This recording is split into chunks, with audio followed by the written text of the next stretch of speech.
Welcome to the Fermented Homestead. If you're new here, my name is Anna, and on this channel, I'm sharing our journey of learning how to turn our home into a homestead. Welcome to the 5 things I would can again and 5 things I would not can again collaboration. This collaboration is being put on by Leanne over at Mennonite Farmhouse, and I'm really excited about this collaboration because everybody who's taking part in the collaboration is going to be putting out a video today. So I'm going to link all of the channels down below. So you're going to want to make sure to head down there, check out all of those other channels. They're all putting out a video today. And we're all just telling you the 5 things that we would can again or will can again, and the 5 things that we either won't can again, won't can as frequently, or will change how we're canning it. That's kind of how I'm doing it. I feel like there's nothing that I would say that I would absolutely 100% never can again, but there are certain things that I would never can in the same way. So I'm going to just walk you through that. But first, we want to make sure that we're going over everybody that is in the collaboration.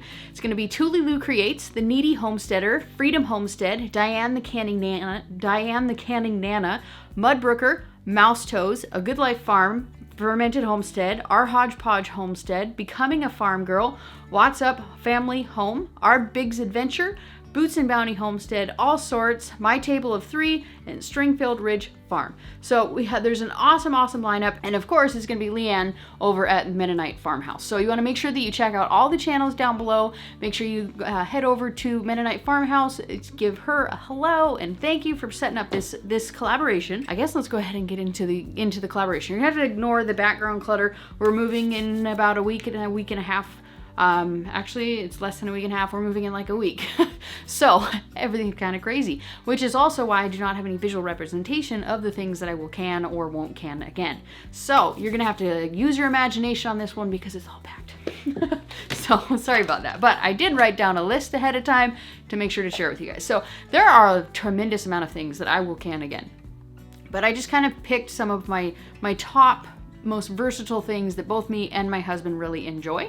And the first thing is chili, and not your normal chili. I don't can chili with beans. I just can like a meat chili, various different types.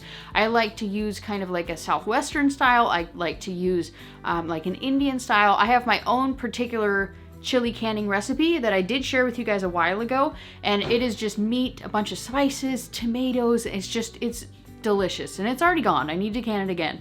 So even if I had them, I would not have it here to actually share it with you. But that one is an absolute must, and that's why it is number 1 on my list. I'll make sure to link, actually, for all of the videos on my 5 things I would can, I have canning videos on it, and I will link them all down below. The next thing is sweet potatoes. Mostly my husband really likes the sweet potatoes and tends to go through them very quickly. And it's nice to have them on hand because the things that he typically uses them for is to like mash them up. And so it works out really well to have it canned because he can just make like mashed sweet potatoes with them. You can add them into a lot of different things, but generally it's kind of mashed, and so it's a nice side. You can make a pie with it. I've made sweet potato pies with it many times, and it's great to have on hand because you don't have to cook it ahead of time. You can throw together a sweet potato pie in like 5 minutes if you have this stuff on hand. It's fantastic. And let me see, stew meat. That's a huge one, because if you buy your own cow like we do, you get lots and lots, like 100 to 150, 200 pounds of stew meat sometimes, depending on how you get it cut. And we really enjoy stew meat canned. I can all of it. I don't leave any of it in the freezer because it is so good when you can it. It tenderizes it like nothing else. You can do the same thing with some of the less tender cuts of roasts, things like that. You just can it up and it is phenomenal. It makes it so tender, so juicy, so delicious, and it falls apart. It is so good. Oh my gosh, I can't even describe to you how good it is. Let's see, the next thing is chicken. I like to can both whole chicken, well, not whole chicken, but I break down a whole chicken. That video is actually going to be coming out next week, where I'm breaking down and canning a whole chicken, so make sure you stay tuned for that one. But I do also can raw pack chicken as well as cooked chicken. I like to cook my chickens in pots of water to make broth with them, and then I can the chicken that's left over. It is better than anything you ever bought in the store. It's better than any kind of canned chicken. It is fantastic to have on hand. You can it in some chicken broth. You can even add some bouillon if you want to add some extra flavors. It's phenomenal. We love it around here. It is an absolute staple. The next thing that I have on my list is our own tomatoes. We have a big garden. Currently, we have a big garden. I'm getting ready to move, and we're going to be blessing somebody else with this big garden, and hopefully she will love it and love it as much as I do. But we grow a lot of our own tomatoes, and even if it's not our own tomatoes, we can buy them at the store at a very cheap price when it's in season. You process them all, and then you cook them down, and you can can them in, you can can them diced, and you can can them sauce style. That's kind of how we tend to do it, is more like sauce style. We kind of put it in there, we cook it down, and it's just delicious. We love having it on hand. Nothing beats homegrown canned tomato sauce. It is delicious. Okay, so that's kind of it for my 5 top things. The list is almost never ending. I have an entire table full of canned pork, both just raw packed as well as barbecue pork. So many different things on my countertop right now. It's not even funny. And then, I mean, there is a ton of different things that you can actually can up. Don't be limited by any of these lists. These are simply for ideas of things that we enjoy canning, and we're letting you guys know about it. So just throwing that in there.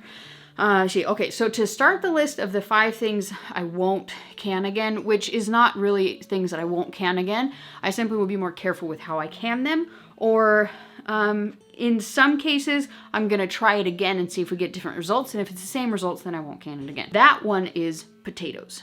I canned a bunch of potatoes a long time ago, and my family can't stand it. They did not like the taste of it, they didn't like the texture of it, but I bought 50 pounds or 100 pounds of potatoes, and they're coming in my haul today. Now, when you see it, it's coming today. So I am gonna try making a video canning potatoes. I have both russets as well as yellow potatoes. So I'm gonna be trying to can up both of those. I'm told that yellow potatoes are a lot better for canning.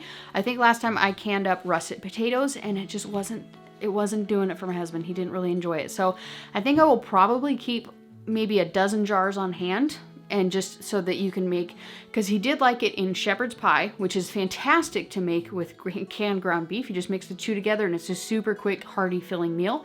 But he just didn't care for them, and honestly, we ended up feeding it to the chickens because he just didn't want it, and I was wasting my jars on the shelf for like 2 years, and finally I was like, "Are you ever gonna eat this?" He's like, "No." So I gave it to the chickens, which sucked, but it was better than wasting those jars, because it was just, I was pretending that he would eat them. But anyway, so I'm gonna give them a try again on a very small scale. I'm gonna try a few different things to make it different, and I'm gonna try and find some actual recipes that we can use them in that would make it a little more versatile for him. I think that he thought that he would be able to make them into like mashed potatoes like he does with the sweet potatoes, but it just wasn't something that he enjoyed. So I think it's something more that has to be mixed into certain recipes. If you guys have any ideas on ways to make those recipes, let me know down below, and if I'm able to either use your recipe or find a recipe that you suggest, then I'll make sure to make a video out of it if it works out for us. The next thing on my list is actually not something that I have canned before, but it is something that my friend Julie over at Row & Co Farms, she actually tried canning this and told me about it and showed me it and said it was an absolute disaster, and that is canning whole frozen tomatoes.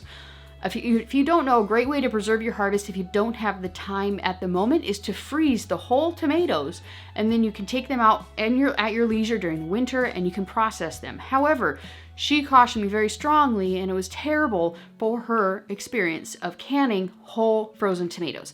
It took up almost, like, it just sank, and it was like half tomatoes at the top and then just half like liquid at the bottom.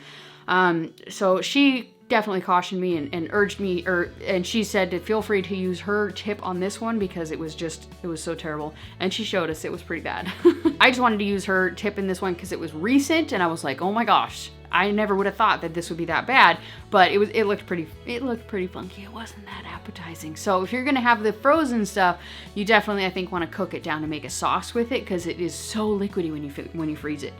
Let me see. The next thing would be for us, the thing that I'm sure I will can this at some point, but I would definitely change it. And that is canning jam. Our family does not eat jam. I legitimately have jam in my pantry that is older than I care to admit in this video. It's still good. You can still use it, but it's not something that our family uses, and there's nothing wrong with it. It's freaking delicious, but it's not something that we use. I think I would can it maybe to make like gifts for people. or can it without sugar as more of a preserve style, because that's something that I would really enjoy. I just don't consume extra sugar. So I think that the way that I would can that again, tweaking it, would be without sugar, and then just maybe just letting my husband know how he can make it a little bit sweeter if he prefers. But we do have plenty left over that he can have, lots of different varieties. But this particular one, I think we probably won't do it for a while. Next up is carrots. And it's not to say that I won't use not to say that I won't can carrots, because I absolutely will. But I don't think I'm going to can carrots in water again, because I actually discovered through the Needy Homesteader, and it's canning in better than bouillon or like beef broth instead of just plain water. It gives it a whole nother level of flavor. It is so delicious. And it's great to have the carrots on hand, because you can just plop them in a soup and you just have cooked carrots instantly. So I think they're very bland, very boring, and have a weird kind of taste if you can them in water. But in better than bouillon or beef broth or something like that, they're delicious. So just kind of making that switch is something that makes it something that you'd want to can again. The last thing on the list is actually, for us, no-soak beans. A lot of people are able to consume no-soak beans. They don't have to do any extra preparations or any extra steps to make it edible for them. And my husband is that. I am not. If I want to consume beans, it does have to be soaked. It does give me digestive issues and just very uncomfortable for me. I do not care for it. But if I properly prepare it, if I tend to soak it in the mason jars. So I put the proper amount in each mason jar, and I will soak it overnight with the vinegar in there and the water, and I'll rinse it off one maybe 2 times after that. And the vinegar kind of helps to further alleviate any digestive issues that you may have. You can just soak it in water. You can quick cook it if you want to. For me, that's not enough. You can also soak it overnight in just water. For me, that's also not enough. But when I soak it in vinegar, not straight vinegar, like just a little bit of water and a little bit of vinegar, and that really just takes care of it for me. So I have no issues when I do it like that. So I hope this video was able to give you some inspiration, some great things that you can, as well as some ways to tweak things to make them a little bit more friendly for you. If you have things in the past that you have said, I'm never gonna can this ever again, it's terrible, it's awful, I hate it, try doing it a different way, or maybe try doing it again.